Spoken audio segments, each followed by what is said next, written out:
It is certainly not the noose that Epstein used on himself, most obviously because Epstein did not kill himself.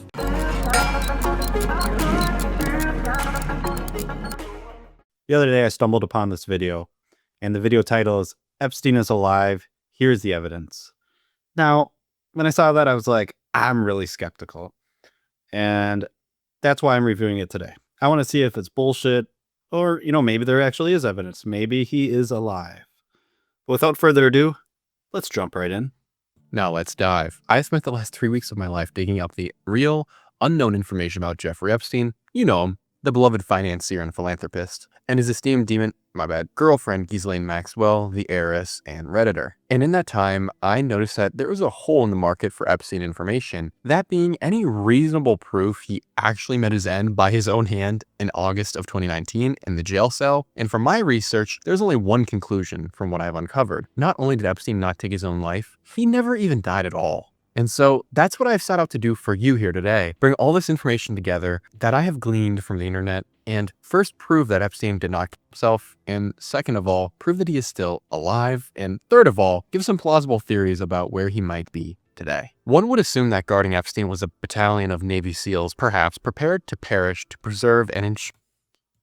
So just jumping in here, he said that he's going to prove that Epstein is alive and then kind of speculate on where he might be. So the speculation part is where he might be. The evidence, the hard, he's definitely alive. So let's see. Let's continue on. Here, that Epstein would be forced into revealing everyone implicated in his ways. But no, we actually had the opposite. And for us, that's where this story really begins. At 6:30 a.m., Jeffrey Epstein was discovered by the two guards who had been posted outside of his cell named Tova Noel and Michael Thomas. And they are reason number one that Epstein did not kill himself. These two guards were so derelict in their duties and genuinely stupid that it can only be intentional. The pair were meant to check on Epstein every 15 to 30 minutes and keep a strict log of having done so, but they just decided not to do that and instead just forged the logbook and said that they made their rounds. Now, with all the extra time on their hands, what might they have been doing, you ask? They were really busy shopping for furniture online, looking at motorcycles they could only afford if perhaps they were given a giant amount of cash, and making little refresher walks to the break room, which was the opposite direction of Epstein's cell and dozens of feet further. And for the record, these check-ins that they had to do were incredibly simple. Tova Noel and Michael Thomas were posted roughly 15 feet from Epstein's jail cell door, and all they had to do was walk over there, make sure he wasn't doing anything circumspect, and walk back. It's not like they had to check his prison wallet every 15 minutes. And even worse, the two were, and I can't make this up, taking simultaneous 2-hour-long naps. And conveniently, alongside this, the cameras stopped working and there was no video evidence of Epstein's jail cell floor. But it's also worth noting that there's a camera inside of Epstein's cell that's never discussed, and that too just magically stopped working and we don't have the footage for it. Now, I won't get into the math of how all these cameras could stop operating at the same time because it's not possible, but Whoa. All these cameras stop operating at the same time. It's not possible. It's definitely possible. It's definitely possible that like each independent, the camera mechanism itself, like, I don't know, the, whatever electrical source might be supplying that one camera goes bad, or like the circuit board on it goes bad. Like each individual, that could happen. Like that would be crazy that each one would go bad at the same time, like each individual camera. But probably what happened, and this is me speculating because I don't know, but if all the cameras went, off at the same time, or weren't working at the same time, weren't operating at the same time, they're probably all connected to a central system, and that system probably went down. So that's likely what happened. Not that this is impossible that all the cameras stopped working. No, it's probably the system went down. Whether that was intentional or it wasn't intentional, I don't know.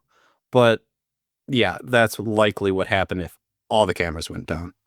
Anyways, continuing on. It's just one of the many reasons why Epstein certainly did not kill himself. Reason 2 Epstein did not kill himself is that the same night the guards were sleeping and shopping, the inmates were most certainly not. I presume there was a unique dynamic in the cell block as the special housing unit where Epstein was filled with murderers, and an international pedophile being just feet away from them, well, he was very likely to have his life ended by somebody. As it's commonly known that pedophiles are the first to die in prison, and according to most conservative statistics, they are at least twice as likely to die as any other inmate. Thus, I presume many inmates wondered who had gotten to Epstein when they began hearing shrieking and shouting in their own words from Epstein's cell the night of his alleged demise. Not to state the obvious, but you don't scream while hanging yourself in prison. It sort of defeats the purpose. On your end, I'm sure you're wondering, like I was when I read this, why weren't we told that there'd been screaming from Epstein's cell the night of his death? After all, every inmate seems to have heard it because it was that loud, and they were emphatic that this came from Epstein's cell, no one else's, and it wasn't the guards. And speaking of the guards, why didn't anyone go and check in on Epstein at this point? Certainly if there were a time to get off Wayfair and make sure the world's most high-profile criminal wasn't being murdered, would be when he's shouting and screaming from his jail cell. That would be unless you as a guard were paid off, which these two obviously were. Anyone can see that. Now, Coop, These two are obviously paid off. Anyone can see that. Not really from what was said. I mean, they're screaming in a prison. I've never been in a prison. But I'd imagine there's a lots of people who don't behave well. Let's just put it that way. To sugarcoat it a little bit. There's probably a lot of screaming going on. Probably all the time. And if they were sleeping, they wouldn't have heard the screaming unless I would have woke them up. But yeah, the story is not consistent here. But anyways, let's continue on. you might add here, it's clear that Tova and Michael were failing in their duties. We can't deny that, but we can't just say they were paid off with no evidence. After all, these are highly trained, long-time prisoners. You did just say they're paid off, but now you're saying we can't just say that. Okay, well, good. We're going to go over the evidence. That's why we're here. Okay, good. Guards, they wouldn't just take a bribe. Certainly the Bureau of Prisons has standards to prevent that sort of thing from happening. And here's reason 3 why Epstein did not kill himself. Firstly, Tova Noel was a new hire. That was the female guard on site that night. She was only recently progressed from training and placed into normal operations, and she was scum. She was known to be bad at her job and had taken it upon herself to physically assault one of her colleagues, which she was later sued for. Now, it's only worth laughing at because Tova said that her colleague was being racist for telling her how to do her job and helping her. And the colleague that Tova had been saying these things about was, no joke, an elderly Mexican woman who had been in the system for a number of years and had been placed in charge of Tova's training. So it was her trainer telling her what to do. While on the other hand, Michael Thomas, the other security guard, wasn't quite the pick of the litter either. After Epstein allegedly took his life, an anonymous source inside the prison reached out to a couple of news agencies and reported that one of the guards wasn't actually a Bureau of Prisons employee. And we know Tova technically was, so they must be referring to Michael Thomas. And so I did a little bit more digging, and apparently he was a temporary helper hired to keep employee and guard numbers at normal levels. That's right, Michael Thomas, based on this report, likely was not even a prison guard. He was possibly one of dozens of people on the prison floor that night who were thoroughly vetted and had no history of working in the Bureau of Prisons. And he's the exact kind of guy you would want to be guarding a fellow like Epstein if, say, you were trying to get him out. So of the 2 people tasked with guarding Epstein, not only were both of them either willfully incompetent and plain stupid, they were also the lowest possible common denominator of employee possible, and one wasn't even a real trained guard. But hey, at least justice was served, right? Tova and Michael both got acquitted on all charges, including forging prison documents, which they legitimately did but got off on because they pleaded black and told the judge that they were being used as scapegoats because of their race. Just let that one settle in for you. Reason number 4, Epstein did not kill himself. Watch is one of the most regulated things an inmate can be on. The protocol is either to remove everything from the inmate's cell or put him in a special cell with nothing in it but a plastic mattress. And then you strip the inmate completely nude, and at that point a guard is placed on 24/7 watch over the inmate. You literally don't even get... Hold up here. I don't think they strip them completely nude and leave them nude. Maybe that just seems like a weird protocol. Like, put them in there naked. I mean, at least give them a pair of shorts. What are they gonna do with shorts? Can they? Maybe they could harm themselves with the shorts. I don't know. That seems extreme. That seems very, very extreme. Anyways, let's keep going. Toilet paper in there because you could use that to choke yourself. And because it's so strenuous, it's often very difficult to get into. In fact, Epstein was evaluated more than 3 times by prison psychologists before actually getting placed on suicide watch. It's also typical for prisoners to have a sort of downshifting period from maximum watch to a lesser version of that. And the lesser version is that once they leave the new chamber, they then go into a special section of the prison where their cell is closest to the guards, so they have immediate access. And they also typically have a less offensive cellmate with them to help ensure that if they do begin trying to kill themselves, the cellmate will stop them from doing it. And Epstein was in fact moved to the closest cell to the guards. We saw how much that helped. But Epstein was also given a very lackluster cellmate, the kind of dude that most would be afraid of. In fact, rather than getting a less violent or non-violent offender, Epstein got probably the most violent offender in there at that time, at least in his unit. His name was Nicholas Tartaglione, a former cop who murdered 4 people, and this man was Epstein's cellmate before and after being in suicide watch. And it's critical to know this because... Okay, hold up here. This is like a maximum security prison, right? I think so. It's not like this is a minimal security prison. This isn't your typical prison, I don't think. I could be wrong on that, but I don't think this is a prison where, people go for tax fraud or, if drunk driving offense. Okay. You're not gonna, this isn't the prison that those types of people go to. There are no non-offensive inmates. They're all probably extremely violent offenders. Like, who are you going to find, right? Who are you going to find as an inmate to go with Epstein or any suicide watch person? It's going to be an extremely difficult task. So, I don't know. Maybe he was the least violent. Maybe everybody was a serial killer. Okay, that's probably not true. But still, like, I don't know. Maybe there was other suicidal individuals too, and they all had other people who were paired with them already that were relatively nonviolent, But anyways, I just I think it'd be a difficult task. Because Epstein didn't allegedly try taking his own life once, but twice, according to most resources. But I'll tell you why this is crap. On July 23rd, he was found on the floor of his cell with a strip of bedsheet around his neck. Sounds familiar. Now, this Tartaglione fellow is no joke. He's built like a fortress, a massive man. But an important connection to make is that one of these murders he conducted was on a woman in which he strangled her. And Epstein was found with a bedsheet tied around his neck within feet of a man who literally strangles people to death. Indeed, if this weren't Epstein and he weren't... Okay. That would mean that he's not alive. That would mean that this other inmate killed him. So that's not evidence that he's alive. That would be evidence that he was murdered instead of committed suicide. Just saying. In prison, it's pretty clear that Tartaglione would be on trial right now for another attempted murder. But the skeptic out there will be willing to take the headlines at face value and assume these are just coincidences. And to the skeptic, I say the following. Epstein told lawyers that his cellmate, Nicholas Tartaglione, had roughed him up after being sent to suicide watch. And in addition to that, Epstein would make a very interesting remark to his lawyers and several other people within the prison. That being that he was a coward, would never try and take his own life, and he was afraid of pain.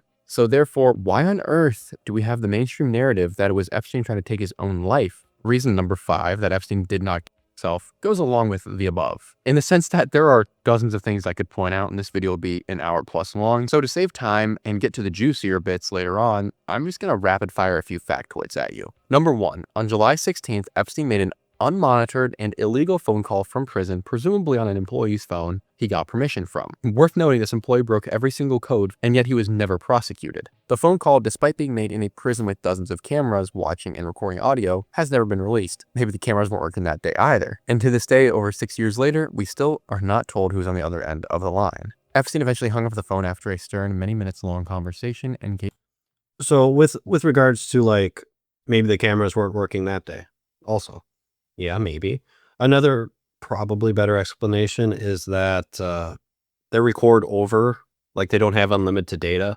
Like they might record 10 gigabytes worth of data, video data, and then record over that data again. So it's not like they store like terabytes and terabytes and terabytes of data.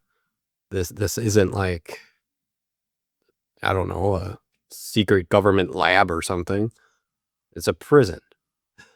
They don't have a big budget. They're not going to have like this data storage facility. They're going to just store a little bit of it and then chunk the rest. And if they need to save it, they'll stop it and be like, save it. But they probably wouldn't have known that this was going on, so they didn't save it. Anyways.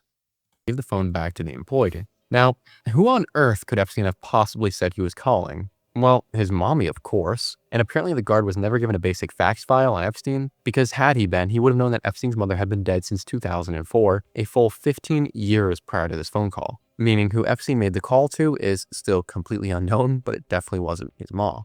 Another interesting fact is that Epstein reported bizarre happenings in his cell prior to his demise, including a toilet that wouldn't stop flushing and the inability to sleep. He would cover his ears and shut his eyes and curl up in a ball to try and get any. The evidence is a toilet that kept flushing? So like a bad toilet in a prison? That's probably half the toilets. Insomnia? When you're in prison? And you're the most hated person probably in the world? Yeah, that checks out. Checks out pretty good. Shut eye. And yet despite this, he maintained upwards of 12-hour meetings with his lawyers on a daily basis. In addition to this, another interesting report that refutes these Epstein's side theory is that Epstein had recently purchased a radio for AM/FM transmission and a set of headphones from the prison, which several prison officials went on record as saying they believed was Epstein getting used to the idea that he was going to be here for a while. And finally, the Manhattan Metropolitan Correctional Facility where Epstein was housed was known for a major problem. That being that inmates were being delivered supplies via drone, meaning machines and possibly people could easily have gotten into Epstein without anyone noticing, as it's happened before. Now that is a fact they don't want you to know. That all being said, let's fast forward to reason 6. It's 6:33 a.m. on August 10th, and Epstein has yet to report to the guard and come for breakfast. So the guards, Michael and Toba, finally go in to check on Epstein, only to find him in a kneeling position, with his legs just shy of touching the floor, being held up by a set of bed sheets tied to the top bar of his bunk bed. At this juncture, it doesn't take Sherlock Holmes to surmise that Epstein is obviously long dead. And it's not like these were new guards. They were well aware that they... Whoa. There is no way to tell how long a person has been dead. Okay. You walk past the cell, you're looking inside of it, or you open the door, you're looking inside of it, whatever. And you see someone who's hanging there and they're not moving. You don't know if it's been, I don't know, 5 seconds or 5 minutes or 50 minutes or 2 hours. There's not going to be a way to know that. Like, your body doesn't really look that much different since your demise. You just don't know. I don't know what the narrator here is thinking. That doesn't make any sense to me. hadn't checked in on him in many hours, and that there was no chance to revive Epstein. Therefore, the expectation at this point would be... Whoa. No chance to revive Epstein. I guess that kind of follows off the last comment there. But even if it had been like, I don't know, 15 minutes, let's say, revival would still be possible. Perhaps unlikely. Perhaps unlikely. But people have gone without oxygen for long periods of time, and they've come back a lot of times with brain damage. But it does happen. Yeah, that. But they really didn't know. It could have been 2 minutes. Like there really would have been no way to know for sure. But let's continue. To immediately get doctors and medical examiners here and ensure that absolutely nothing can disrupt the crime scene and that no one tampers with the evidence. But the guards don't do that. Okay, so he's saying like, hey, why didn't they just leave him there? You know, don't touch the evidence. Don't touch the evidence. Don't try to revive him. Don't help him. That's not what you're going to do for a few reasons. One, they were supposed to be watching him. So that's kind of, they're really motivated to keep him alive or make him alive again. Secondly, that's just bad protocol. Like, oh, there's a guy hanging there. Let's just let the medical examiner come and let's document everything and not touch him. No, there's a chance you could save his life. So you do that. You know, you don't question it. You don't preserve the evidence, there's a human being there. I mean, granted, it's Epstein, but yeah, the policy, the protocol is to try to save the human. You don't just assume that they're dead and too far gone. You just don't do that. That's not the policy. Let's continue. This, according to his testimony, Michael Thomas bursts into the 86.4 square foot cell and cuts Epstein down from where he is held aloft. He then proceeds to attempt resuscitating the lifeless husk, shouting, "Breathe, Epstein, breathe," followed up with, "We're going to be in so much trouble." Certainly Thomas was correct. He should have been in so much trouble. And it's worth noting, this body is so dead at this point, he has the same chance of breathing life into it as he does my stuffed horse. And based on my Yeah, you just don't know that. You don't know that. That is a weird assumption to make. It's weird. Michael Thomas's words and own account, he was well aware of that. He was just doing this to cover his butt. The two prison guards then proceed to use a defibrillator on Epstein, all the while continuing to disturb the crime scene. Completely destroyed all available evidence in the cell. If there were any other DNA... Whoa, destroyed the evidence? Moved the evidence. Okay, like, evidence was just moved. I mean, granted, it might be less useful than others moved, you know, like the rope or whatever whatever he used, right? Like, it's less useful. It's moved. Destroyed? No, not destroyed. That's a silly word to use. Moving on. Present at one point in this room, it certainly isn't there any longer. Everything in the cell is manhandled, covered in their DNA, and thrown around. Even Epstein's mattress ends up on the floor, which makes zero sense. At this juncture, it's surpassed the point where stupidity is no longer... No, it might make sense. I mean, like, assuming he used like the top bunk rail or something, he was hanging down, you know, might have grabbed the mattress at the same time and yanked. I don't know. Maybe they were using it to try to like put him on it to do compressions. I don't know. I wasn't there, but I could see a theory that makes sense. Acceptable excuse. These two were not only derelict in their duties, they then entered a crime scene and destroyed all of the evidence. Eventually, the medical professionals on site... Yeah, it was a crime scene, but also there was a human that was, to their knowledge, either dying or dead. Now, if they were dying and they did nothing, they'd kind of be more responsible for doing nothing, right?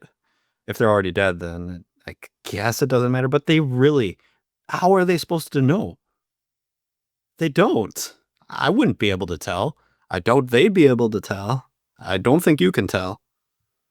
Got wind of what happened to Epstein and come to remove the body and photograph the evidence. Once again, breaking protocol though, because they should have left the body in the cell and then taken photos as the scene stood, which to my...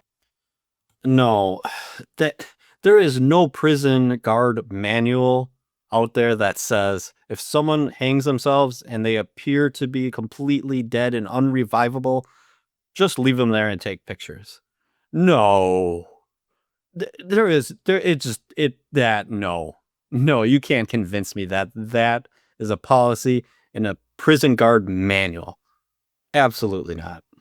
My knowledge, and based on all the photos online that I could find, did not happen. They removed his body and then took photos of what was left inside. So now we're left with a completely unusable crime scene, two further guilty guards, and questionable medical examiners who didn't even take the right kind of photos. Which leads us into reason number 7 why Epstein did not kill himself. After the crime scene was destroyed, photos were taken, but barely a handful it looks like. I would imagine you'd be taking hundreds, maybe even thousands of photographs at this point, just to make sure that you cover all of your bases, where to your knowledge, Earth's most depraved criminal just hanged himself. But they don't do this. Instead, we get these out of focus, strangely angled photos showing us seemingly intentionally, in my opinion, absolutely nothing of value. I went to dinner with my family a couple days ago and I took better and more accurate photographs of what I ate than what they did of Epstein's crime scene. But unintentionally, this photographer caught something he probably wasn't supposed to. The discerning eye, upon a second glance, will notice some pretty groundbreaking piece of evidence that even... So when you compare like the whole crime scene was disturbed, which it was, in all fairness, and then you're like, well, they didn't take enough photos. Well, if the whole crime scene was unusable anyways, it doesn't matter. Maybe they were thinking that. And I don't know how many photos they took. So far, I've shown one. If they took like 6 to 15, I think that's pretty good. I don't think they need to take thousands. I think that's too many. And also, they don't have to release all of them, right? We might not. Maybe they did take thousands and we just have like 5 for some reason. Tova and Michael Thomas couldn't have missed. First is the alleged noose, which was made either from bed sheets or bits of clothing. The facts are a bit murky there. In either case, the material given to the prisoners for clothing and sheets is designed in a manner to prevent just this Epstein situation from happening. Also, as far as I can tell online, the color of uniform for the Manhattan Metropolitan Correctional Center is blue, not orange. At least that's what all the MCC prisoners I could find online were depicted as wearing, but hey, I mean, that's just a bit odd to me. But it could be that they changed uniform colors by the time Epstein got there. I think that's doubtful, but I'll grant the skeptic the benefit of the doubt there. What, however, is even stranger is that if we refer to Michael Thomas's own testimony, he states that he had noticed Epstein dangling from the top of his bed. And so he runs in, pulls out a blade, and cuts Epstein down. But wait a minute there, buddy. There is not a single sign of this fabric having been cut with a knife. Moreover, the end of the material is hemmed, meaning that most certainly it was never cut. So therefore, ladies and gentlemen, it is certainly not the noose that Epstein used on himself, most obviously because Epstein did not kill himself. Reason number 8, Epstein did not kill himself. I'm going to advocate for the other side here. If I were to lobotomize myself right... I just want to comment real quick on the fabric. It doesn't look like it was cut. So either the story was wrong, or maybe he made another noose and that was actually a different noose. It seems kind of weird, but anyways. The second, and believe that Epstein, the man who, as we discussed in the Zorro Ranch video, was obsessed with living forever to the point of having laboratories and female egg farms under his home, actually killed himself, then there are even more questions that we must answer. For instance, okay, let's say he does want to live forever. Maybe, yeah. When you're the most hated person in the entire world, you might change your mind on that. Yeah, I think I would. Why, oh why, would he choose the most impossible method for taking his own life? A method that would only cause him pain, not death, and would likely get him thrown in the nude suicide watch chamber. And once again, this is the guy who made a point of telling everyone around him that he was a coward who hated pain. The answer is simply that maybe he wanted to get away from that violent inmate. If he wasn't going to die anyway, maybe that was his way of getting out of there, getting away from that guy. Because that guy kind of sounds like an asshole. I mean, at least to him. But, yeah. Seems like a solid plan by your own logic and reasoning. What are you going to say? Wouldn't. He would never take the slowest, most painful, and most unlikely way of taking his life. Instead, he would choose a much more guaranteed method for ending his life. Something sturdy and reliable, and built Ford tough, my bad, not an ad read right now. Like a large swath of thick plastic tubing. Or, if I had my pick of the litter, I might choose a strong, black, unbreakable power cord. Now, obviously, Epstein didn't have his pick of the litter and couldn't have chosen either of these, so why are you telling me this, Cooper? Well, because Epstein actually could have chosen either of these things instead of the bed sheets. And that's because Epstein had sleep apnea. What a weird diversion, Cooper. I know. Why do I care? Just trust me here. I have a thing.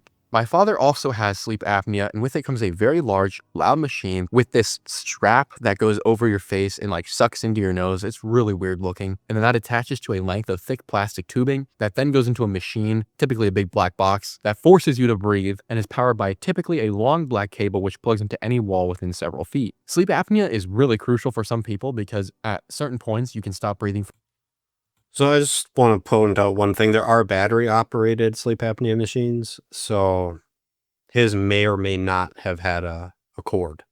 The tube that delivers the air, the positive air pressure to the individual, that he would obviously have to have. However, that material is not... I think he'd be better off with a bedsheet, because it's short. And it might break. It's not super thick material. All it has to do is have a little bit of air pressure in it. So it's not like it's this garden hose thickness. For seconds or minutes on end, which obvious problems when you stop breathing, you can die. And in spite of that, I still make fun of my dad, but that's a side point. But taking my dad out of the story, Epstein is sitting And just FYI, sleep apnea actually has a very, very, very like nobody dies from it like in that way, like they stop breathing and they just die. It causes other underlying conditions that can increase your risk of dementia, heart disease, a lot of different other things, but you don't like directly die from it. That's just really not a thing that happens. In a room with his sleep apnea machine. This sleep apnea machine was not regulated for prisons at all. You can see it in the picture. It has several feet. Yeah, I stand corrected. It definitely has a power cable there or a power cord. Um, yeah, I'm surprised. They probably should have had a battery powered one. That would make more sense, honestly. Of this thick plastic tubing, and then several feet of black cable plugging into the wall. So you'd actually have to be an idiot not to use that instead. And if there's one thing Epstein is not, he's most certainly not an idiot. Makes you wonder then why the media never told you that little bit of information, did it? Because all you had to do was look at a photo. Reason number 9. Now, at this juncture, I am sure that in no way you believe Epstein took his own life. If you do, I would like to sell you some knives, and if you get 3 of your friends to join, I'll make you rich. So what else we can agree on is that I just want to go back to the sleep apnea machine and the cable. Like that definitely would be more reliable if you want to do that act. Um, but here's the thing. I don't think that is like a nail in the coffin. Like that is evidence like, hey, he must be still alive. Someone who is in this mind state, right? Most hated person in the world. Um, you're presumably suicidal. I don't think you're thinking rationally at that point. He might have been a very smart individual, but I don't think that's a rational decision, right? So you're not using your full mind power at that point. So that's why this kind of falls flat for me. I haven't quite proven that Epstein isn't dead. Fair, so let's move our attention to the photos of his body after it's taken away from the prison. The first thing you may notice is that none of these autopsy photos look like Epstein. And it's convenient that there are no photos that are direct on angles of his face, which means we can't run any facial recognition software. Okay. It looks like him to me. Like I'm not an expert on what he looks like. I don't study the guy. It looks like him to me. Um I, like if they wanted it to look like him, like we have the technology. We have Photoshop. We have AI. It would be really easy to make the photos like rock solid, good to go. So they would have if somebody's trying to cover this up, they would have. So this is really falling flat for me. Or clearly discern if it's him or not. That being said, we can disprove this being Epstein's body well before the autopsy photos. There is a photo that reveals more to us than any direct-on shot of his face could. And it's this skeezy little angle we get of Epstein's ear, or very clearly not Epstein's ear because they don't even remotely match one another. So unless Epstein got new ears while in prison, this is not his. I don't see it. It looks like his ear to me. What are you talking about?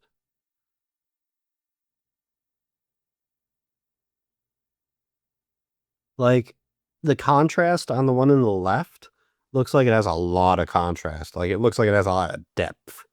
And the one on the right, less contrast. I think that has to do with the lighting, the exposure. It looks like the same ear, dude. I don't know what you're talking about. Body, which leads us to wonder whose it is then. I've seen and read many theories, including a body double for who this could be, which is possible considering Epstein's countless millions of dollars he poured into his foray into human cloning, which, no joke, check out the Zorro Ranch video if you haven't seen that. My personal theory, though, is that this body looks a ton like the brother of Hillary Clinton, named Tony Rodham, who died just a handful of weeks prior to Epstein. Whoa, whoa, whoa. Look at the ear. That ear looks nothing like the other guy's ear. So I'm sorry, but legit, it doesn't. I don't.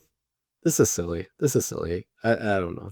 And here's a photo of what he looks like. And no, I'm not lying to you. The man on screen is not Jeffrey Epstein. That's actually Hillary's brother, and you are not mistaken thinking that they could practically be twins. In fact, here's a side profile of him playing golf with Bill Clinton. The resemblance is uncanny. And the ears too, based on what I've seen, seem to show a lot of similarities with that of the body on the gurney. but it's hard to tell because photos of Tony are not exactly bountiful. It is interesting though that Tony's nose most certainly has more of a hooked shape like the body on the gurney, which Epstein's most certainly does not. However, that is not nearly the only thing about this photo that makes it so suspicious, not by a long shot. Indeed, the more compelling argument is about the photo itself, and more specifically, who took it. Let's pause and ask ourselves. No one at this point outside of a few prison staff knows Epstein's dead, supposedly, and no one has spoken about the matter outside of the prison system. So how then did a photographer manage to be at the exact right place at the exact right moment to get a photo of the now deceased, allegedly?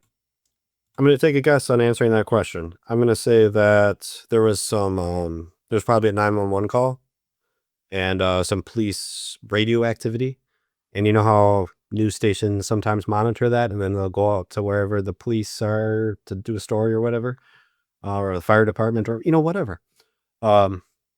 That would be my guess, but let's see what he says. The world's most high-profile criminal ever in the split second he's taken from the ambulance into the hospital. How? I mean, 1,000 things would have had to go correct. He would have had to know which prison Epstein was coming from. He would have had to have known when they were going to take him out. He had to have known that he had died. He had to have known which hospital they were going to take Epstein to, and at what time. There were so many things that just make the chances of this happening 0. And no, there wasn't a tip-off either. It wasn't leaked to the press, and no one was made aware that Epstein was going to be there. And this is the only photographer who shows up to see Epstein. So I can't believe that, and therefore I decided to look into who this photographer is. After all, he does seem to have the most fortunate timing ever and the best connections ever. He must have an illustrious career, correct? And you'd be incorrect because he doesn't actually exist. The name of this photographer is William Farrington, who happens to share the same last name and likeness of the infamous photographer Roger Farrington. Roger was famous for working with the CIA in the 1970s and being one of those guys who always got the exclusive shots of the most atrocious criminals. And the Epstein photos are nowhere near the first time he got an extremely well-timed photo, not even by a long shot. One example is he was one of the last people to get photos of John Lennon before his likely government-ended demise in the 1980s. Roger Farrington was also known for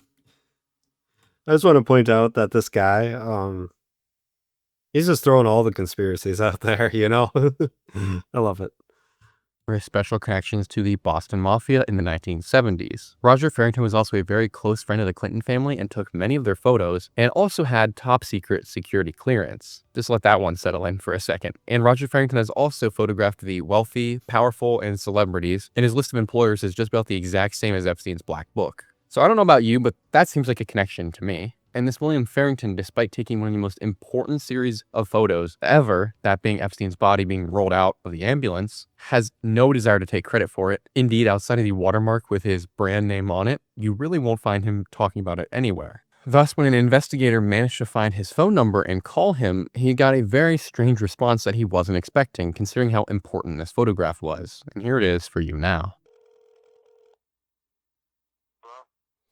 Hi, is this Bill Farrington?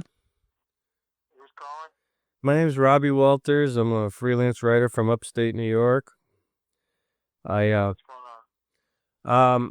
I wanted to see if you had like a minute or so to talk about that Epstein photo you took on Saturday. I don't really care to talk about it. Well, it's like a worldwide photo now. It's like probably the photo of the year. I just was, I don't think so. I think that's not right. Thanks, Robbie. I appreciate your time. okay. All right, bye.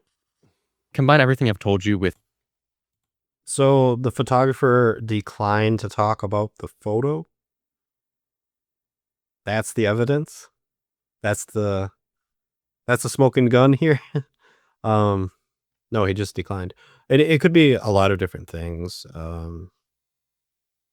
Like Epstein is obviously this really controversial figure, right? Like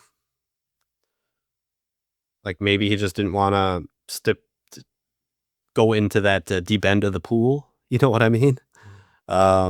Maybe, obviously this guy was recording him probably for YouTube because it's on YouTube. Hey, but maybe kind of smelled that out and was like, hey, maybe this is a gotcha situation. Maybe this guy's, whatever. He got nervous. He didn't want to do it. Maybe he had something else going on. Maybe he was at his daughter's wedding. I don't know. But declining the couple-minute interview on the photo, I don't think that's particularly abnormal. this recording and the fact that there's zero social media presence for Will online, except for LinkedIn with no posts and a few followers, there's really no reason to believe this guy is anything other than Roger Farrington, using another name. And I might add that it is very convenient William also works for the New York Post, which is owned by a man named Rupert Murdoch, another vile fellow and friend of Epstein and Ghislaine's. And once again, I'm sure that's just a coincidence, but I doubt that this reason number 10 is, because if we were to look into Rupert Murdoch, we're going to notice some interesting things. His history of faking photographs does not begin with Epstein's. So let's switch to another photograph, that being Ghislaine's infamous In-N-Out Burger photo shoot. For context, 2 days after Epstein perished, allegedly, Ghislaine Maxwell was caught out at random at an In-N-Out Burger just reading a book and eating some munchies. This was the first public appearance of Ghislaine in over 3 years, and understandably everyone was a bit shocked to just see her there, sitting and eating. After all, this is the demon spawn and accomplice of Jeffrey Epstein, the international pedophile trafficker murderer, and she's just sitting there munching on her meal and reading a book. What gives? And there's a lot to unravel here, so let's run it from the top to the bottom. First of all, the book Ghislaine is reading is entitled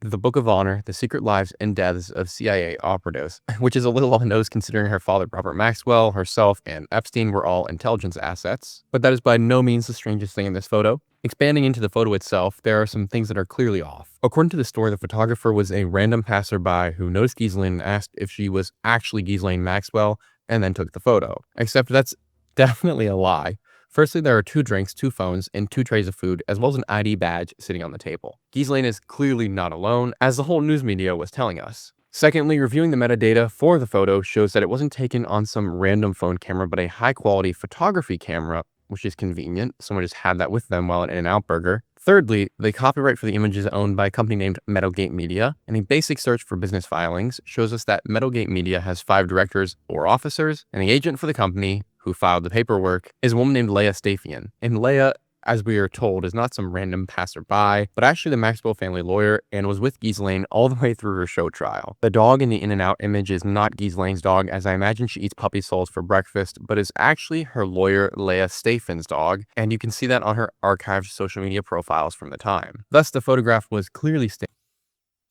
Okay, what he's about to say is what I was about to say. Yeah, it's staged, obviously. What does that mean? I don't know what that means. Hopefully he says what that means, because I don't know what that means. But to really bring it home, Meadowgate Media is also the name of a company owned by Rupert Murdoch, the same fellow who owns the company that got the impossibly well-timed photos of Epstein being rolled out of the ambulance. Or, well, I shouldn't say Epstein, because we all know without a doubt that's not his body, which is just another clear sign that Rupert Murdoch is involved in this and stages photos. But if you thought I was done there, no. One more detail must be added to this whole thing. The Ghislaine photo was manipulated like all get out. When you remove the mosaic blurs from the faces in the background, you would quickly notice that the blurring was premature, because these people don't even have faces. For instance, the man in the back seems to have 4 sets of eyes that pop out of his face, in addition to a... Okay, hold up here. How are you de-blurring it? I'm assuming you're using some sort of AI. And AI, like, you can't really de-blur stuff. Like, that's not really a thing. You can use some programs, some AI programs that kind of make best guesses. So what pixels are supposed to be there? I think that's what's going on here. I think you kind of tricked yourself. It's the AI is taking guesses, and it's not going to be perfect. It's not even going to be super accurate. It's probably not even going to look like the person, right? But there you have it. completely disjointed set of cheeks that don't really match his face. And he too, despite eating alone, has 2 drinks on the table, which is weird. The woman on the left of Ghislaine has an eye that is being overgrown by a random piece of flesh on her face, and the same seems to be happening for the other 2 old men at the table. Thus, either something horrible and undefinable happened to these folks, or this photo was horribly photoshopped, making it more clear this was staged. While we're at it though, knowing old Rupert Murdoch, Epstein's buddy, likes to falsify photos, let's point out what... Well, I just want to point out one thing, like, if the photo was staged, well, wouldn't they not have the drinks there? Like that's so obvious. And like, if it was manipulated where they had to blur the faces, why didn't they just take the drinks out while they were at it? Like, that's easy enough to do. I could do that. I don't know. Seems kind of weird. That's something's weird going on there. wrong with the Epstein ambulance photo. besides the fact the body's in Epstein's. One, the oxygenator isn't even in Epstein's mouth. You can tell by the angle. What am I saying? This whole thing is a lie. Let's not even belabor the point. No EMT ever pretends a body's alive and gives it oxygen and puts the neck in a brace. The whole thing's ridiculous. Epstein's been dead for like 6 hours at this point. This entire thing was a clever piece of propaganda. Whoa. Been dead for 6 hours. How do you know when the photo was taken? That's what I want to know. Like, I assume the ambulance was called immediately almost. They got there. I'm not sure why they would put the neck brace on. That seems awfully strange. I mean, there might be like some sort of protocol going on here where you have to transport them to the hospital. You kind of assume they're alive and they have to be pronounced dead at the hospital or something. But to me, it would seem more likely that they'd be like, the guy's dead. Let's pronounce him dead here. Yeah, I don't know. I'm assuming some sort of weird procedure that they had to follow. Because otherwise it seems weird. But I don't... This one I can't... I wouldn't say this is necessarily evidence. I would say it's extremely weird, though. And my explanation, I'm not really completely satisfied with. And by the time Epstein made it to the ambulance, he was long dead. Unless your point is to make people think that, oh my goodness, they had rushed him to the hospital and he passed away there, and that Epstein had just taken his own life. It's clearly not what happened, and it's just ridiculous that they're trying to sell it at this point. This next section is just going to be a series of reasons why Epstein is very clearly alive. We'll try and go rapid fire because this video is already very long. I mean, could they have rushed him to the hospital and then he died at the hospital? What is the official narrative? I don't even know what the official story is. But I mean, I guess he did seem awfully pale in that photo, though. So, to me, just looking at it, seems like that's not what happened. But hey, I don't know either. The first reason I believe Epstein is not dead is simple. In 2014, 5 years before his death, Epstein masterminded the establishment of an unmonitored account that he reported to the authorities in the Virgin Islands that it would be used for establishing an international bank. In reality, this account was basically a really fancy entity that was separate from Epstein himself and would go unnoticed by almost everybody. And Epstein could run money in and out of it. Even Epstein's legal team didn't know about it until well after his alleged death. Just get this though, when Epstein supposedly dies in prison, the account has roughly $700,000 sitting in it. Within 5 months of his demise, the Epstein estate, which he sets up 2 weeks prior to his death while in prison, sends an automatic wire transfer of $15.5 million to the account. And I want to remind you, the only person who had access to this account or knew it existed and could have unilaterally made the transfer was Epstein, meaning that in December, the total amount of money in the account was roughly $16.2 million-ish. Once again, only one man is capable of this, and he's supposedly deceased. Even stranger, no one ever presses Epstein's legal team on this. The story dies right about the same time, with no major news media coverage, which is why you've never heard of it likely until right now. There was one report. I'm a little skeptical on whether that is true or not. I don't know how you would, like, who's reporting on this? Like, some guy in his basement, or I would want to see like something better than this. This ain't it. I don't know. I was able to find with any amount of decent information in it. And the judge says about the money that there is no explanation for it. And then the lawyers for Epstein proceed to claim that the money transfer was an error and that the money was just used to make basic payments like cable bills. First of all, is it an error or is it for paying bills? Because one, you don't make a $15 million error. And two, correction. So it wasn't a court document. So that satisfies me. Was it for paying bills? Was it an error? Maybe it was supposed to be for paying bills, but it was an error because it wasn't, since he was dead, he didn't have to pay the bill anymore or something, or whatever was canceled, so he didn't have to pay it anymore. Like it could make sense how that's worded. two, you don't need $15 million to pay for your cable bill. And $16.2 million is more than enough to live off of, or in my theory, to get to another country with. And I don't want to leave out that within a few weeks of Epstein's account receiving this $15 million transfer, all the money was liquidated, and before the new year, it was gone. No one knew where it went. On that note, there's an interview from an Epstein source claiming... I don't know if it's like no one knew where it went. Probably went to wherever money goes when people die, like your children or, family members, friends, charities, you know, wherever, whatever his will said to do with it, that's where it would go, right? And it can happen relatively quickly. That much money, I would say it probably wouldn't. That seems pretty quick. But hey, it could happen. To be a Mossad agent. The agent goes on to claim that Epstein is alive and continuing his evil ring from the deserts of Israel, where he is being protected, and that Epstein has also continued the cloning operations we uncovered previously. The Mossad agent says he, along with many of his friends, were tasked with guarding Epstein, but are disgusted. Epstein is taking children from the streets of Israel and doing unimaginable things with them. And whether you take him at his word or not is up to you, but we do know that Epstein and Ghislaine's dad and Ghislaine herself were all Mossad agents based on the last video. And there is a picture of Epstein wearing an IDF or Israeli Defense Force shirt on a private jet with another individual. And finally, former Prime Minister of Israel, Ehud Barak, was one of Epstein's best friends visiting his home in New York over 30 times after Epstein was convicted of sex trafficking children. It is also known that girls would walk into Epstein's home that very same time that Ehud was visiting. And let's not forget that the government of Israel is one of the most pervasive examples of defending pedophilia. They do it for fun over there. Moving on to the third rapid fire reason Epstein is not dead is that. So that seemed like a lot of speculation there. It's like, hey, he was friends with this leader in Israel.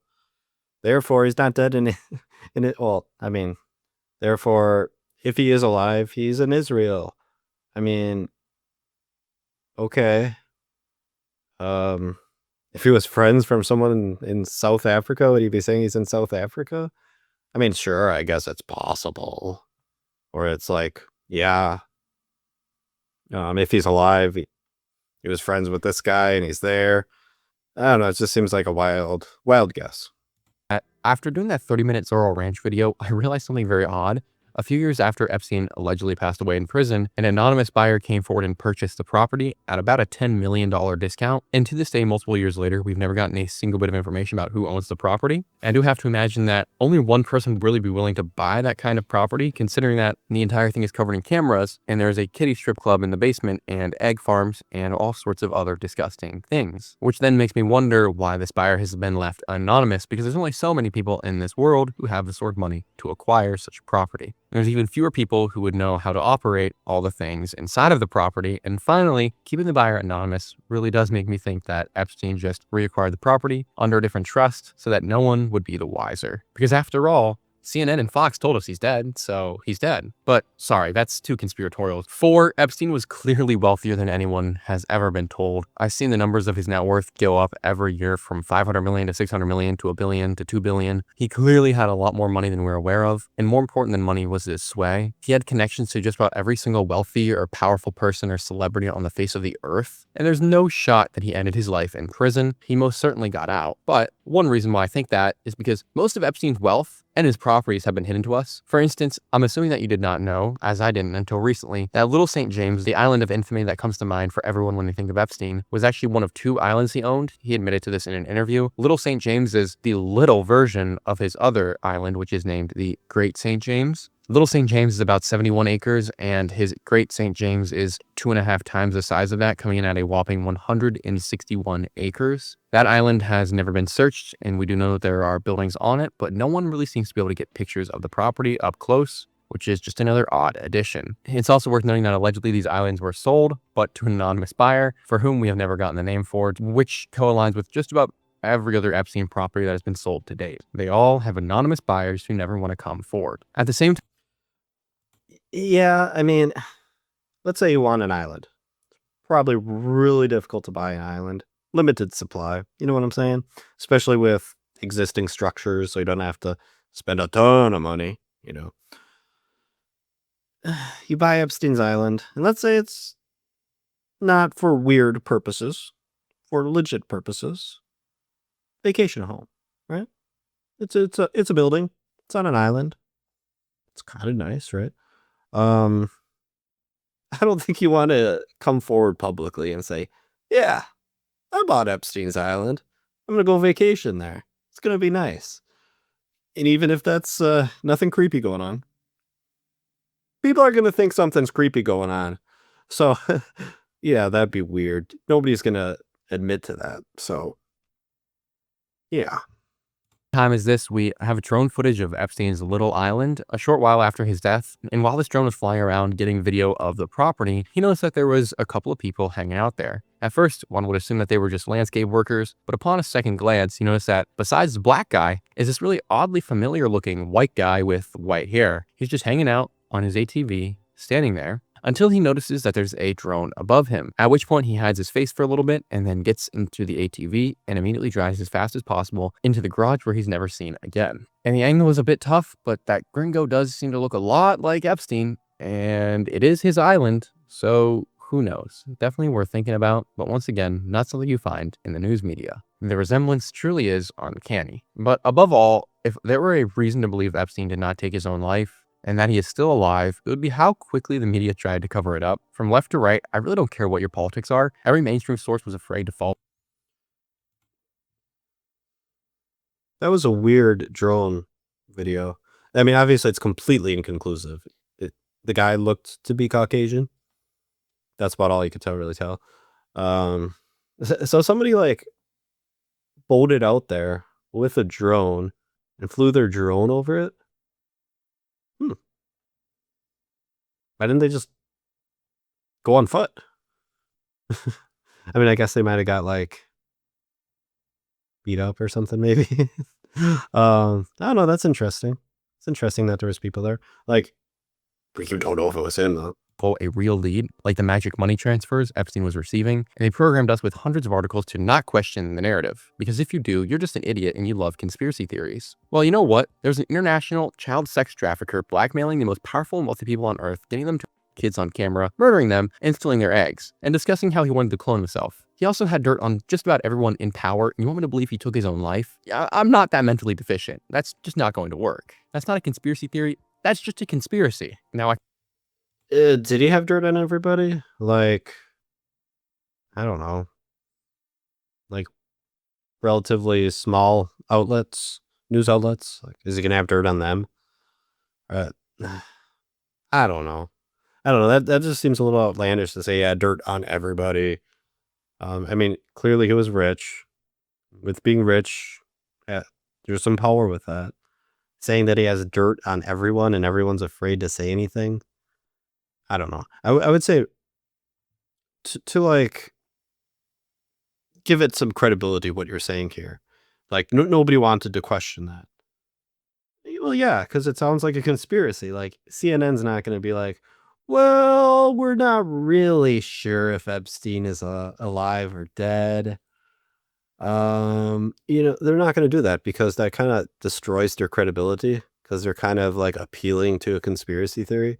So yeah, you're not going to see them do that. That would be silly. They're not. It's just not going to happen. to continue this rant for hours on why Epstein clearly is not dead. There are facts upon facts upon facts that we could look into, but I think there's something even more compelling than that. Let's just take a look at everyone who had a chance of breaking this case open or might have had any amount of evidence on Epstein and what's happened to them since Epstein passed away. Because it seems a little too convenient for my taste. Take Virginia Giuffre, for instance, who was living in Australia with her family at the time at their ranch when she got into a car accident and was given 4 days to live, according to a post she made to social media. Shortly thereafter, though, she seemed to recover and was fine again, which is a little odd. Her family then made the effort to go online and say that Virginia was just not in her right mind after the accident. Yet, according to Australian police reports, there were no injuries reported from this car accident. At the same time, we're getting news that her husband was abusive, yet we also know that her husband... So not every car accident that occurs, like, are they going to report on it? So there can be plenty of car accidents, and there's very little details ever known about them.